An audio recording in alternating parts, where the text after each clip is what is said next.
কৃষক ভাইয়েরা, আজকের ভিডিওটি আপনাদের জন্য হলো একটি গুরুত্বপূর্ণ ভিডিও। কারণ আমরা যারা কৃষিকাজ করি, একই জাতের বীজ আমরা বিভিন্ন কোম্পানির ব্যবহার করে থাকি। বীজগুলো যখন আমরা অঙ্কুরোদ্গমন করতে যাই তখন অবশ্যই বীজগুলো ভিজাতে হয়। আর এই ভিজাতে গেলে আমরা বীজগুলো একেবারে মিশিয়ে ফেলি, যার কারণে আমরা কোন কোম্পানির কোন বীজ সেটা আমরা ফলো রাখতে পারি না। সেজন্য আমি এই ভিডিওটি আপনাদের জন্য করেছি, যাতে আলাদা আলাদা পাত্রে আপনারা বীজগুলো রেখে প্যাকেট থেকে আপনারা জাতের নাম কেটে একটি ট্যাগ বানিয়ে পাত্রে রেখে দিলে সেই বীজগুলো আর এলোমেলো হওয়ার সম্ভাবনা থাকে না। এভাবে আপনি সঠিক নিয়মে বীজগুলো ভিজিয়ে চারা তৈরি করে নিতে পারেন।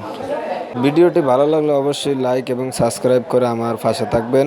ইনশাল্লাহ পরবর্তীতে আমি আপনাদের জন্য নতুন ভিডিও নিয়ে আসব।